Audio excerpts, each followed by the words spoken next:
Hey, GW once again, and I'm here with that Frankenstein's Army review. And for those of you who have not seen it, it's a pretty wild ride if you stay with it. For those of you who don't like first person POV movies, you might want to skip this. But for those of you who do, this thing is crazy off the rails and a very, very fun ride at that. A little splattery, not gonna lie, a little splattery. We got to splatter count at about maybe 6, you know. But basically, what this movie is about, it's about the in 1945,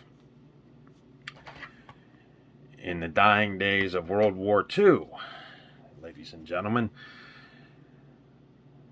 In 1945, a group of Soviets are a seven-man Soviet team rather, is sent off to rescue prisoners in Germany. Soon becomes clear that the prisoners in Germany don't even exist. They're on a search and capture mission of, you guessed it, Dr. Frankenstein.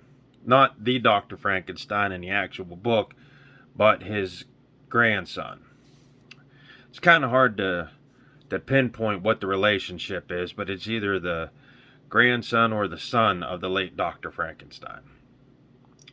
In any event, the movie starts out pretty slow and it gets you intrigued because you become a character in this film via one of the characters carrying a camera. So 90% of the movie is shot as if you were witnessing it, which really does this film a lot of justice, because even if it was shot the other way, it would have looked normal. But the reason I say that this movie, that technique does it justice, is because that you really feel like you're there. You feel like this movie is an experience, not just a regular movie. So you have that going. Also, it puts you right there in the middle of the action, whether it's a 2-minute firefight or if you're ducking and dodging these industrial looking creatures that look like they came out of a Marilyn Manson video. You really experience all the fear and all the thrills, and you really don't know what's around every corner. Now, as I said, this film is not going to work for everybody, because I know a lot of people, don't like, juddery cameras and disjointed things, but when you play a character in the movie and its experience, it actually works. But anyway, this movie came out in 2013. It's directed by Richard Rappahorst. And as I was saying, this 7-man rescue mission, you find one of them's a traitor. That, in the middle of it, you find out there is no prisoners to retrieve. Now you're on a search and capture mission of Dr. Frankenstein, as I just mentioned. Well, once the team turns on him, for just a little bit, the action kind of cranks up toward the end finale. You kind of get a glimpse of this underground German compound where Dr. Frankenstein does all these wicked experiments, and some of them are pretty wild. They look like they should come out of a video game. The dialogue is a little bit hard to understand because it's all Russian or German, but it really sets a tone. And the one thing that I will tell you that I did like about the film, other than the fact that I like most of it, is that the atmosphere is very well. The technology for these creatures is about what you would see back then too. So it's nothing that's overblown in this and that. And like I said a while ago, my last review, I did catch this bad boy on Cinemax or something like that when we first moved into this house, me and my wife. I kind of caught it, and I thought it was pretty cool. In fact, it was my favorite horror film for a little while there, and I haven't watched it in a very long time. Rewatching it, it it actually has more of an impact because you don't see movies like this that are shot 90% of the first person POV. As far as, like I said, the splatter count goes, this is a pretty gory, gooey movie. I'm not going to lie, especially when they get in the compound. Once the first actual monster kill happens, I'll give you an example of how gory this monster kill is, and it goes from there. It literally leaves a trail of intestines about 10 feet, 10 to 15 feet long. It's unexpected, it's wicked, and it forces you to pay attention, because now you're like, wonder what these creatures are going to do with this team now. Not to mention, I think Blair Witch was the only other movie prior to this one that had the first-person juddery camera.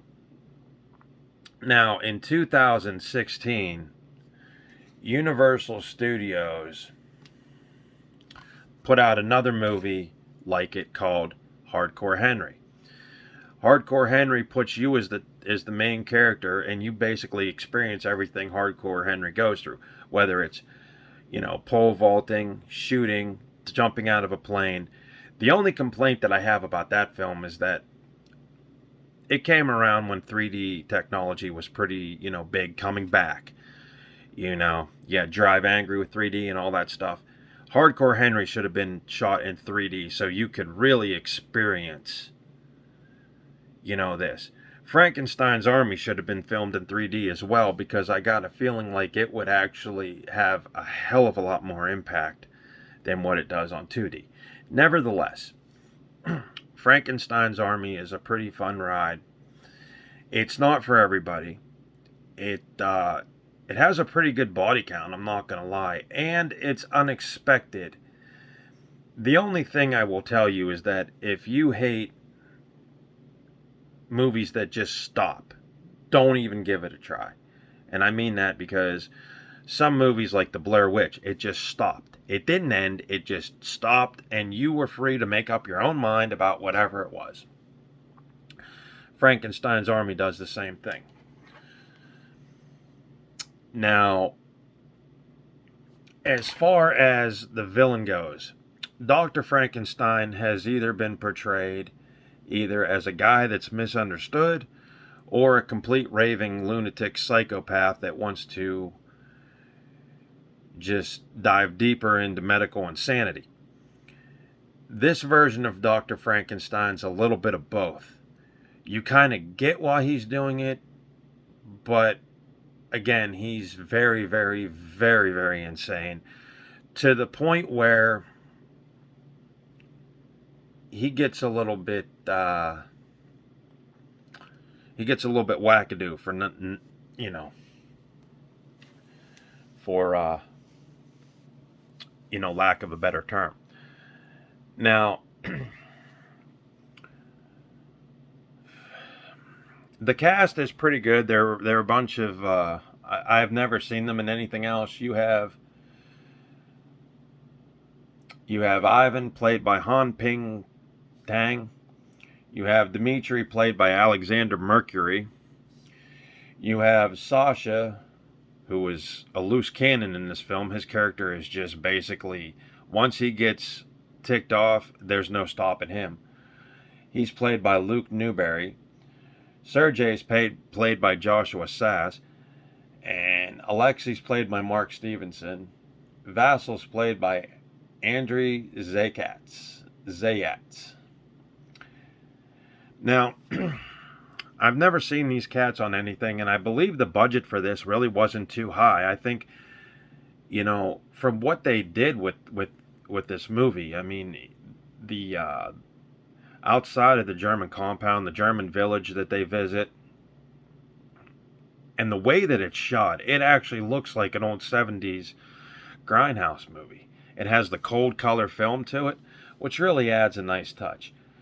But, Frankenstein's Army is definitely pretty cool. I'm trying to think of who put it out. Dark Sky Films. Now, Dark Sky Films, if you guys remember, years and years ago, put out a double disc of the Texas Chainsaw Massacre in a metal tin.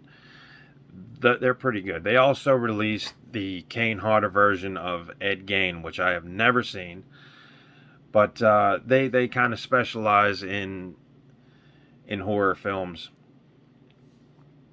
So we know, it's a pretty good company, pretty good distribution thing.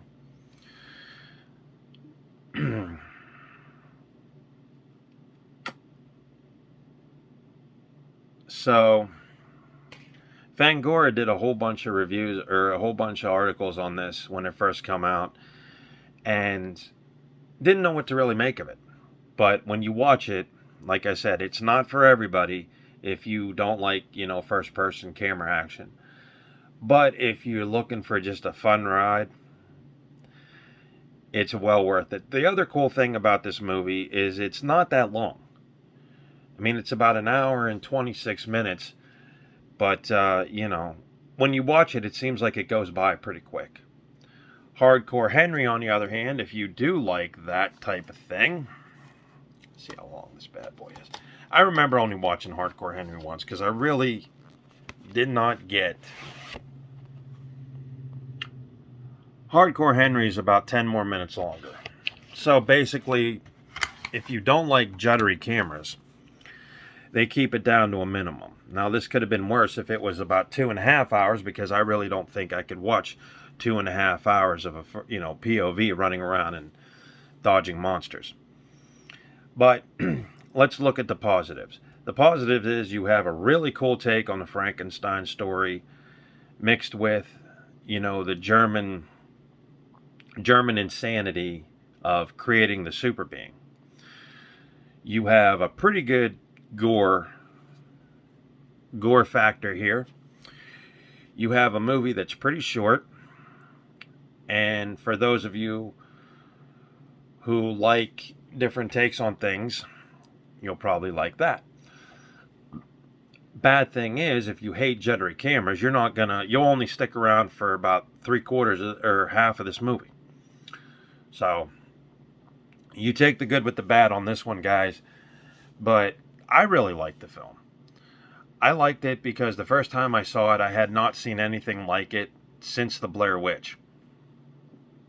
This was a more hyper, adrenaline-fueled horror film with the same technique as Blair Witch, and the first-person camera in Blair Witch is what pretty much people remember. I know every time someone tells me about the Blair Witch, I think about that last shot where Josh runs into the building, and you see I think it is Josh running into the building. You see him standing there, and then the camera just falls down. The very last scene. That's what I remember, and that's what sticks out, and that's what made that movie special. Frankenstein's Army tries to do the same thing.